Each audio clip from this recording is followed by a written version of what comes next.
राधे राधे, जय श्रीमन नारायण। स्वागत है आपका आज की इस दिव्य कथा में। मोक्षदा एकादशी व्रत कथा।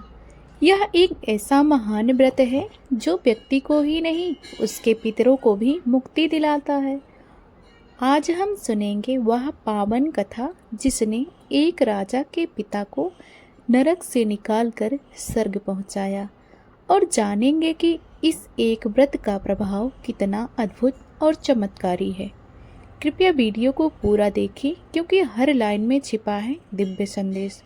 तो आइए आरंभ करते हैं भगवान विष्णु के पावन नाम से। ओम नमो भगवती वासुदेवाय। मोक्षदा एकादशी हर वर्ष मार्गशीर्ष मास के शुक्ल पक्ष में आती है। इस दिन भगवान विष्णु की विशेष पूजा की जाती है।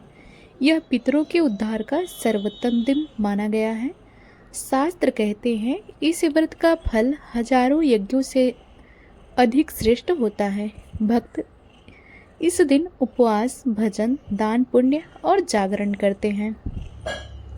सफ़ेद वस्त्र, सफ़ेद फूल और तुलसी का प्रयोग शुभ माना जाता है। इस व्रत से न केवल पाप नष्ट होते हैं बल्कि मोक्ष का मार्ग भी प्राप्त होता है। इसलिए इसे मोक्ष देने वाली एकादशी कहा गया है। अब सुनिए इस व्रत की अद्भुत कथा। बहुत समय पहले विदर्भ नामक राज्य में राजा बैखानास शासन करता था। वह परम धर्मात्मा, दयालु और न्यायप्रिय था। उसके राज में प्रजा सुखी, समृद्ध और निर्भय रहती थी। परंतु एक रात राजा ने एक विचित्र और भयानक स्वप्न देखा। उसने देखा कि उसके दिवंगत पिता यमलोक में भयंकर कष्ट उठा रहे हैं।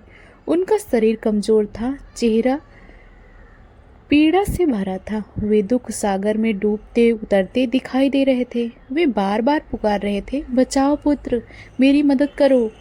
राजा यह दृश्य देखकर भयभीत हो उठा। उसका हृदय कांप उठा, आंखों में आंसू आ गए। वह सोचने लगा, मेरे पिता इतने कष्ट में कैसे हैं? वे तो धर्मात्मा थे। राजा पूरी रात बेचैन रहा। उसे पितृ पुकार लगातार सुनाई दे रही थी। सुबह होते ही राजा ने मंत्रियों को बुलाया। उसने स्वप्न सुनाया और समाधान जानने की इच्छा प्रकट की। सभी मंत्री चिंतित हो उठे। तभी एक वृद्ध मंत्री ने कहा, राजन, इस प्रश्न का उत्तर केवल महर्षि पर्वत ही दे सकते हैं। वे हिमालय पर तपस्या कर रहे हैं, उनसे पूछिए। राजा तुरंत यात्रा पर निकल पड़े। घने जंगल, पहाड़ों और मार्ग को पार करते हुए कई दिनों बाद राजा ऋषि के आश्रम पहुंचा। वहां दिव्यता से भरा वातावरण था। ऋषि ध्यान से बाहर आए और बोले, राजन, किस चिंता में हो? राजा ने हाथ जोड़कर पूरा स्वप्न सुनाया। ऋषि ने आंखें बंद की, ध्यान लगाया और दिव्य दृष्टि से देखा। कुछ क्षण बाद ऋषि बोले, राजन, तुम्हारे पिताजी पूर्व जन्म के एक दोष से कष्ट भोग रहे हैं, लेकिन उनका उद्धार संभव है। राजा ने तुरंत पूछा, गुरुदेव, कृपया करके उपाय बताइए। ऋषि मधुर स्वर में बोले, आने वाली मोक्षदा एकादशी का व्रत करो। व्रत का फल अपने पितरों को अर्पित कर देना। इस व्रत का प्रभाव अपार है, यह उन्हें मोक्ष दिला देगा। राजा के हृदय में आशा जाग उठी। उसने ऋषि के चरणों में प्रणाम किया और वापस अपने राज्य की ओर प्रस्थान किए। वह दिन भर राम नाम जपता रहा। उनके मन में बस एक ही धुन थी। राजा ने पूरे राज्य में घोषणा की, मोक्षदा एकादशी का व्रत पूरे राज्य में किया जाएगा।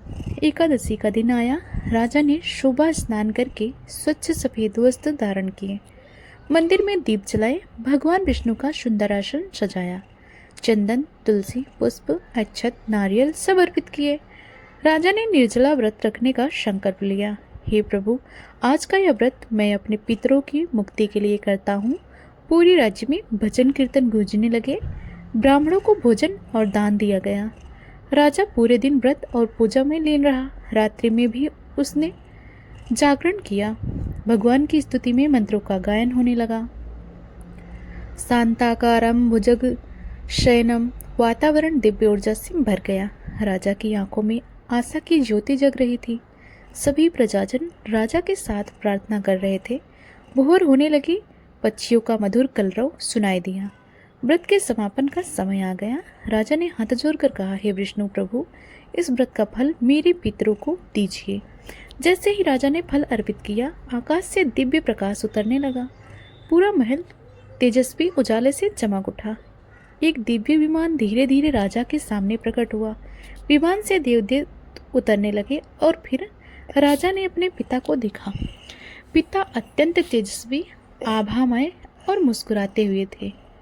राजा आश्चर्य से भर उठा। पिता ने कहा, पुत्र, तुम्हारे व्रत के प्रभाव से मेरे सभी पाप नष्ट हो गए हैं। अब मैं स्वर्गलोक को जा रहा हूँ। तुम्हारा यह उपकार मैं कभी नहीं भूल सकता। राजा की आंखें नम हो गई। वह भावुक होकर बोला, पिताजी, आपके कष्ट दूर हुए, यही मेरा सौभाग्य है। पिता ने आशीर्वाद दिया, जो भी यह व्रत करेगा उसके कुल का उद्धार होगा। यह व्रत अनंत पापों को नष्ट करता है। इतना कहकर पिता दिव्य विमान में बैठ गए। देवदूत ने राजा को प्रणाम किया और विमान स्वर्ग की ओर प्रस्थान कर गए। राजा ने यह घटना पूरे राज्य में सुनाई। सभी लोग भगवान विष्णु की जय जयकार करने लगे। प्रजा ने भी यह व्रत करना आरंभ कर दिया। धीरे धीरे पूरे राज्य में शांति, समृद्धि और सुख फैल गया। शास्त्र कहते हैं, मोक्षदा एकादशी का व्रत पापों का विनाश करता है, पितरों को मोक्ष देता है। व्रती का मार्ग स्वयं भगवान विष्णु प्रशस्त करते हैं। जिसने श्रद्धा से यह कथा सुनी उसे भी पुण्य मिलता है। भक्तों, यह थी मोक्षदा एकादशी की पावन कथा। यदि आपको यह कथा अच्छी लगी हो तो कृपया वीडियो को लाइक करें, चैनल को सब्सक्राइब करें और घंटी दबाएं।